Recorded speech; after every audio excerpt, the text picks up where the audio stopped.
ரொம்பவே தூரத்துல இருந்த மாதிரி இருந்துச்சு. திடீர்னு பார்த்தா நம்ம சூரியன் கிட்ட வந்துருச்சு. நான் எதை பத்தி சொல்றேன் அப்படின்னு பாத்தீங்கன்னா, அட்லஸ் 3i ஒரு காமெட்டை ஜூலை 1ஆம் தேதி நாசா கண்டுபிடிச்சிருந்தாங்க. அந்த காமெட்டோட நேம் ஏன் 3iன்னு சொல்றாங்கன்னா, ஏற்கனவே ஒமாமா அண்ட் போரிசோவ்னு 2 இன்டர்ஸ்டெல்லர் ஆப்ஜெக்டை கண்டுபிடிச்சதுக்கு அப்புறமா மூணாவதா இதை கண்டுபிடிச்சதுனால 3iன்னு சொல்றாங்க. அது மட்டும் இல்லாம அட்லஸ்ங்கிற டெலஸ்கோப்பை கண்டுபிடிச்சதுனால தான் இதுக்கு 3i அட்லஸ்னு சொல்றாங்க. இந்த காமெட் டைனோசர்ஸ் இருந்த காலத்துல பூமியில விழுந்த காமெட்டை விட ரொம்பவே பெருசு.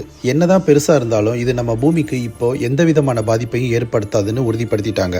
அதே நேரத்தில் இதுல முக்கியமான விஷயம் என்னன்னா, இந்த காமெட் திடீர்னு கிரீனா மாறிடுச்சு. அதுக்கு காரணம் இதுல இருக்கிற அதிகப்படியான டைஅட்டாமிக் கார்பன் அண்ட் இதுல இருந்து வெளிவரக்கூடிய அதிகப்படியான சைனைடு கேஸும் கூட. இந்த காமெட்டோட சைஸ் 11 கிலோமீட்டர் இருக்கும்னும், இதுல டைல் இருக்கும்னும், மேலும் இதுல சிலிகேட் அண்ட் வாட்டர் ஐஸ் ஃபார்ம்ல இருக்கும்னு சொல்றாங்க. இதோட ஏஜை கால்குலேட் பண்ணும்போது 7 பில்லியன் இயர்ஸ் இருக்கும்னும், அது நம்மளோட சோலார் சிஸ்டத்தை விட ரொம்பவே ஓல்டும்னு சொல்றாங்க. இது நம்ம சூரியனை சுத்தாம ஹைப்பர்போலிக் வேல டிராவல் பண்ணிட்டு இருக்கும்னு சொல்றாங்க. இதோட ஸ்பீடு நார்மலாவே 58 கிலோமீட்டர் பெர் செகண்ட்னு சொல்றாங்க. என்னங்க, ரொம்பவே இன்ட்ரெஸ்டிங்கா இருக்குல்ல? இந்த மாதிரியான இன்ட்ரெஸ்டிங்கான ஃபேக்ட்ஸுக்கு நம்ம பேஜை ஃபாலோ பண்ணிக்கோங்க. அண்ட் உங்க ஃப்ரெண்ட்ஸுக்கும் ஸ்பேஸ்ல நடக்கிற இன்ட்ரெஸ்டிங்ஸ் பிடிக்கும்னா அவங்களுக்கும் இந்த வீடியோவை ஷேர் பண்ணுங்க.